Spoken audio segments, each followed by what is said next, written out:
The son of a poor sharecropper, Joe Louis migrated to Detroit from Alabama. Before his first fight with Schmeling in 1936, Lewis's popularity was confined primarily to the black community. But the best is Harlem when a Joe Louis fight is through.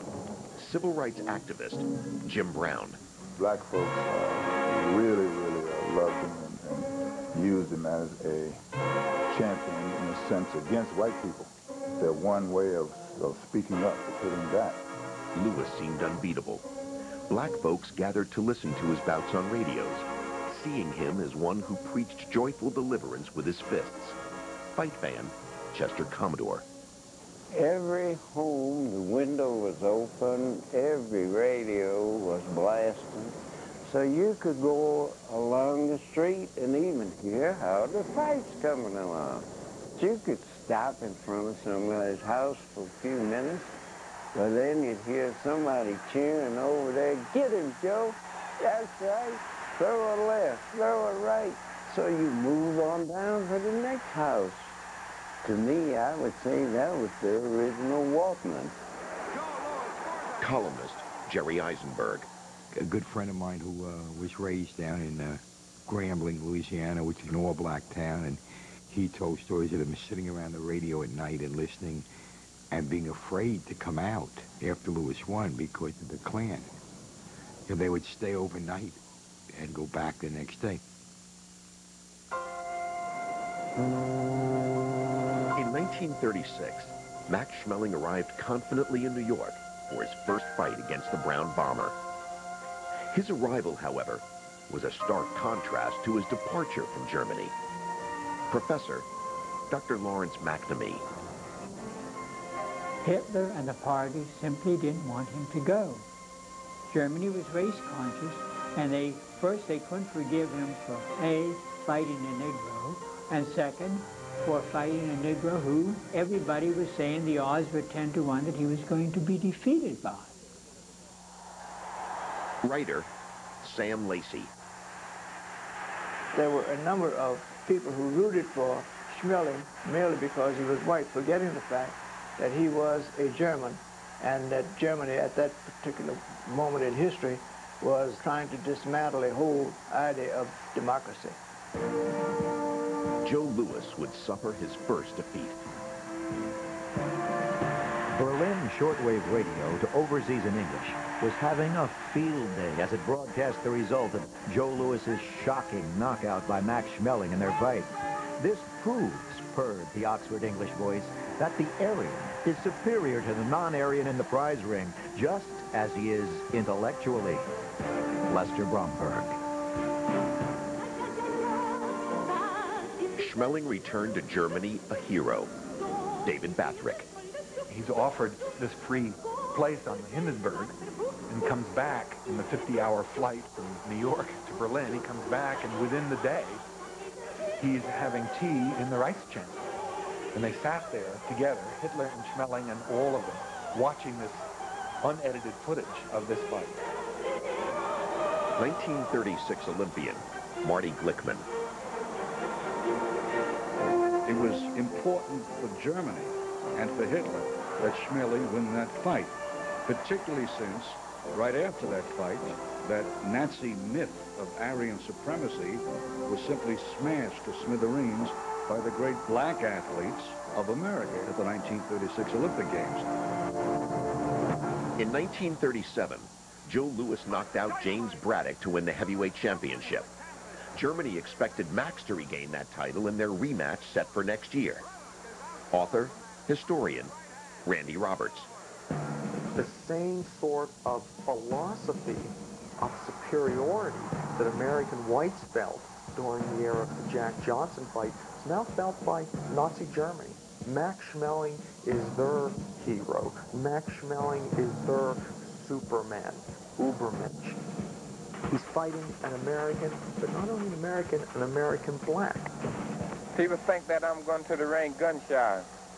Why should I go into the ring gun-shy when Schmeling is 2 years older and I'm 2 years smarter in boxing? This is the 5th time I crossed the ocean to try to win back the championship of the world. I'm ready to fight Joe Louis any place, any time, anywhere. David Batrick. In 1938, he arrives back for the second fight, and already as he gets off the boat, there is a lot of picketing, and there's a lot of anger, and obviously he realizes that he's become a representative of the Nazis and of all of the ideology around them. Boxing historian Bert Sugar. By now, everything is heightened. You can hear the German hobnail boots, the jack boots coming down the streets in Germany. There are even sympathizers here in the U.S. They're called Bundists, the German Bund. And when Lewis opens up his training camp in Pompton Lakes, New Jersey, for his fight against Schmeling, the Americans dressed in Nazi uniforms show up to heckle him. Meanwhile, at Schmeling's camp, Max Machon, his trainer, strutting around in a German uniform, a Nazi uniform, giving Sig Heils all over the place. The drama intensified as Nazi sympathizers joined forces with America's most rabid hate-mongers. Jerry Eisenberg. They made an alliance with the Klan at one point. They were very, very vocal about Schmeling. Then you had the Jews from the Garment Center. They were very vocal about Lewis. You had all these forces coming together, and they all were going to come together that night at Yankee Stadium. Lewis became a symbol of America when Roosevelt felt his muscles and proclaimed, "These are the kind of muscles we need to beat Germany." And Germany's representative got his own boost when he received a telegram from the Fuhrer wishing Maxie good luck.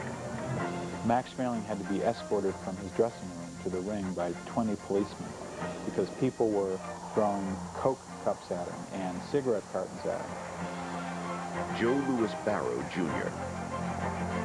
He said that in a matter of 10 minutes, he walked out of his dressing room and he was facing Joe Louis in that first round. He said that he normally was a chess player when he fought, and he liked to feel out his opponents. And he wanted to feel my dad out for the first 1 or 2 rounds to determine how he was going to fight him. He said on that night, June 22nd, 1938, no one could have beaten your father. Your father had a level of intensity, a level of will that was just not seen in any other boxer. Marty Glickman. Joe Louis actually beat him virtually to a pulp. Max Schmeling was badly hurt. He screamed with pain when he was hitting the kidneys near the beginning of that fight. He literally screamed.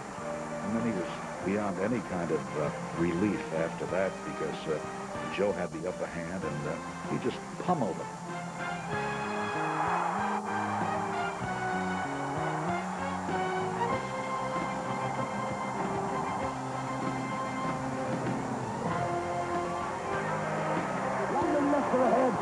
After just 2 minutes, 4 seconds of the first round, it was over.